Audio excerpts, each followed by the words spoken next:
So Aston Villa's pre-season tour of the USA ends in a 2-2 draw against Nashville out here in Tennessee. Jody's Park just behind me there.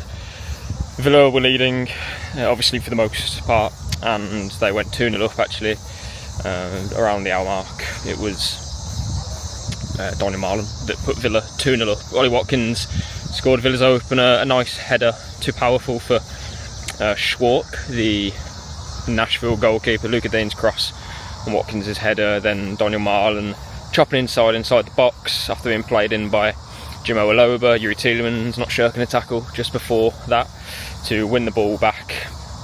Yeah, Marlin applying the finish into the far corner. Really nice finish, and Marlin 3 assists and 1 goal in pre-season so far out here in the States. So really positive pre-season campaign for him. We'll talk about him a bit later on. But I think in general, to kind of wrap up the pre-season, I think again, like a good workout, but this isn't Walsall or Hansa Rostock anymore. This is now 2 weeks before the Premier League season starts, and an incredibly important campaign for Villa nonetheless as well. So yeah, like I'm happy with what I saw in pre-season on the whole. I think you look at other teams in the Premier League, I'd suggest that Villa are ahead of where they are in terms of Emery always talks about it, having a set way of playing, and each player knowing what exactly the manager wants from them. Villa have that. They obviously haven't added too much to their team, but they also haven't lost at least their key players, and that was always the plan this summer after failing to qualify for the Champions League. So with that being said, I think we know that come Newcastle, Villa will have a starting 11 again, barring any injuries. Hopefully no injuries. Well, it's all in the squad throughout the whole season. But coming to Newcastle, Palace and Brentford, the games that Villa played before the window shuts, put it that way, before the international break of September, which is, I don't want to talk about that shit. But when you look at those games, Villa should have a team who know exactly what they're doing in each phase of play. And yes, tactical nuances here and there, and Villa will have to adapt. And, you can look to the game against Palace and suggest that we're going to have to change things for that game specifically because things haven't worked against them in the last 12 months. But essentially the point I'm trying to make is that I think we're pretty set anyway, tactically, technically as well. Again, players know each other's game back to front. When I spoke to interviewed John McGinn the other day, he said as much, that the players know each other really well, and these kind of pre-season tours only kind of promote those feelings of togetherness within the group. But also that Emery, as a coach, an established coach at the elite level of European football, he's working with a group of players who he has now worked with for at least a year. Other players like Kamara, and less time than that, but even you look at him and probably say that he's maybe the one in pre-season so far, not the one, sorry, but one of the players so far who have really impressed and kind of stuck their stuck the chest out and said, I want to be part of this starting 11 moving forward. We can kind of get into that in a little while, but it's some more players. And to be fair, crack on with that now actually. Emery did say in the press conference, I asked him about his kind of his overall assessment of what he's seen, not just today but in the US, and he mentioned that the plan isn't to play with the starting 11 players yet. He wants to give everyone a fair opportunity to catch the eye. I don't think it's a surprise that you see a player like an Emery Buendia, or maybe a surprise to a point, but with this information it's no surprise that Emery Buendia has played quite a lot of football out here in the States, started a few games, and Leon Bailey as well, getting lots of minutes, and both those, Bailey and Bogard at least, they stayed on to the hour mark today. It was Buendia who stayed on, the only player who stayed on in the St. Louis game after half time as well. So he wants to give everyone a fair crack of the whip, and I think that's fair enough. He'll make his assessments as we go on.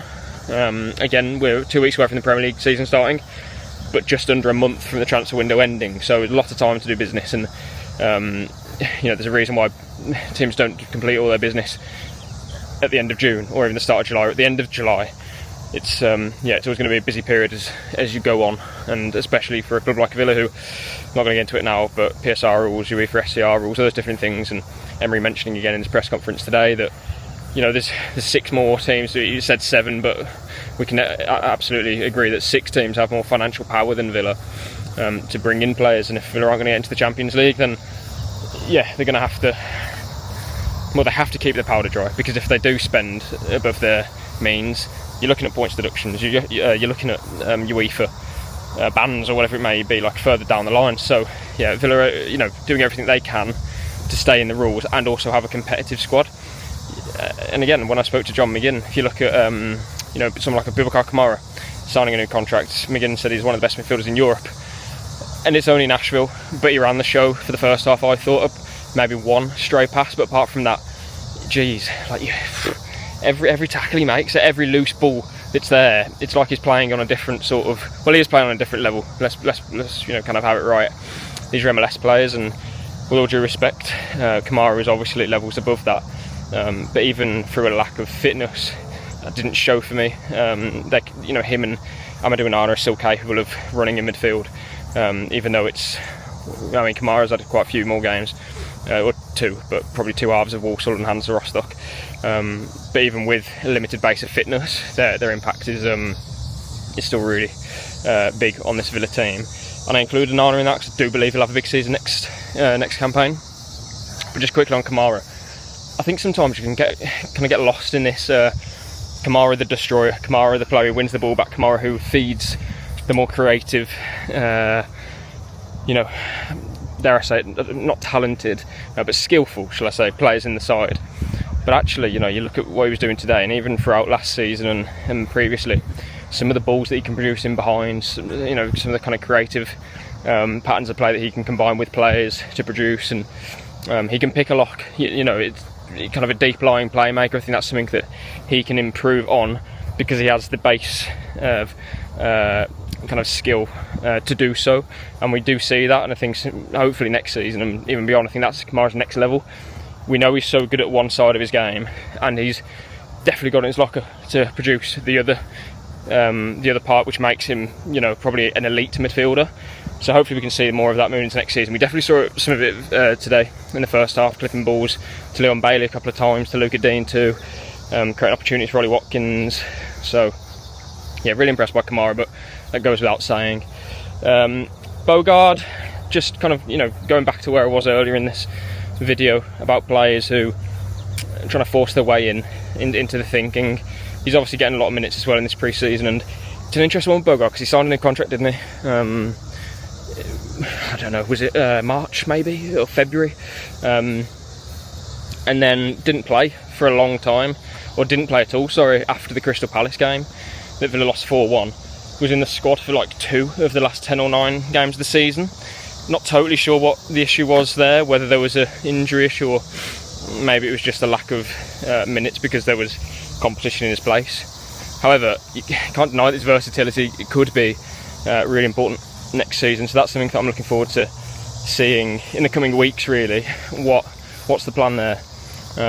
Can he fill kind of different roles? We know that Villa have been looking at a right-sided defender. Obviously Disasi went back to Chelsea.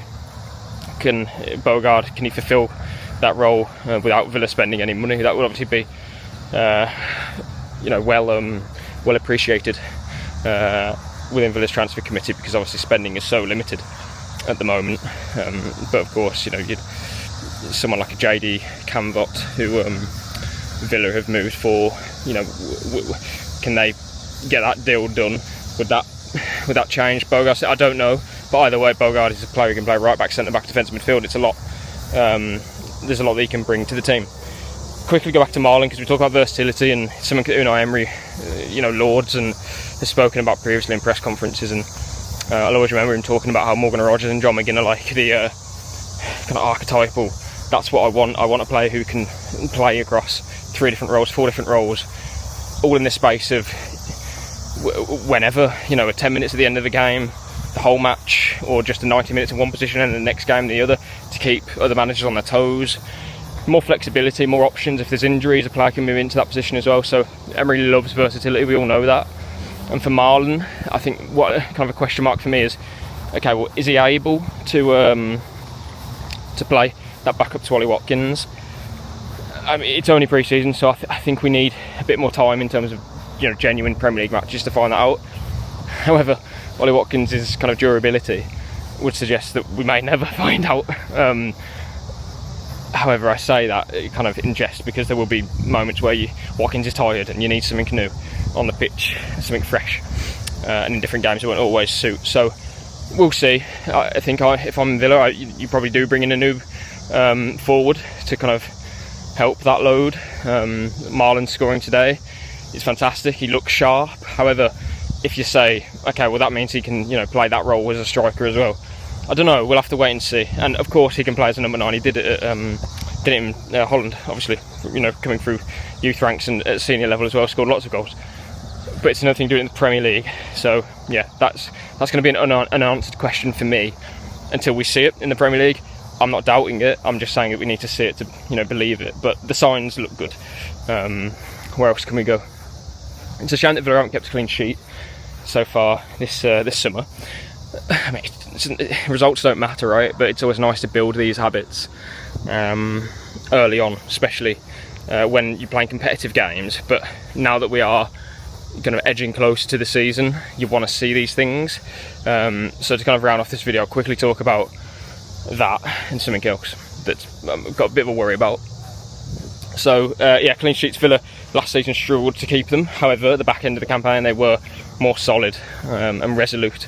I think that comes, to be honest, with having players who are available for a start. But that's something that is again, it's kind of what I just said with Marlon. We're going to have to see it to really, that's where we're going to see Villa's metal being tested, essentially, when we're playing Newcastle, Palace and Brentford, and obviously beyond, across the course of a campaign. But under Emery, Villa have been solid in the first part, the back end of the first season, the 22-23 campaign, very solid, kept clean sheets. I think it was like 6 out of 10 clean sheets at the end of the campaign there, and then we saw shades of that at the back end of last season as well, which is really good. So we'll see. Where I want to quickly finish this video off by talking about is something that I've written about already, and Emery has spoken about it too, and that's sharing goals. Right now, I'm not totally convinced that Villa have enough firepower. I think they have the creativity. I think they have quality in the final third. However, apart from Ollie Watkins, Morgan Rogers, and of course Daniel Marlon will chip in, you need John McGinn to be stepping up with 10 goal contributions. The same with Yuri Tielemans. The same with other players. You got Leon Bailey there still. Your forward players need to be chipping in. Jacob Ramsey as well. I think Jacob Ramsey is a key one, because last season only obviously 1 goal, a few assists, but Villa's goal contributors last season, kind of slim pickings, and you're looking at Rogers and Watkins as kind of the 2 outstanding participants as such, and then you add Tielemans on 10. I've been summoned at the back there somewhere, and I'll see him in a minute. So that's one of my concerns, to be perfectly honest. Are Villa going to have enough goals in them, and can they share them out? Because if you keep Watkins quiet, yes, Villa have enough quality to score goals, but I think you need a little bit more, or we need to see a little bit more. I'm going to wrap up the video there. There'll be... Huh? Okay. Right, I need to go. I've been summoned for a drink, I think, which I can't do because I'm working. This is still work, even though the tour's finished. There'll be a vlog which has probably gone out by now if you're watching this on YouTube. There'll be more content, John McGinn video on my Twitter, second part of that interview as well, so lots of content coming, even though the tour's now finished. And I'll catch you on Wednesday, the next game for Roma at the Bescott.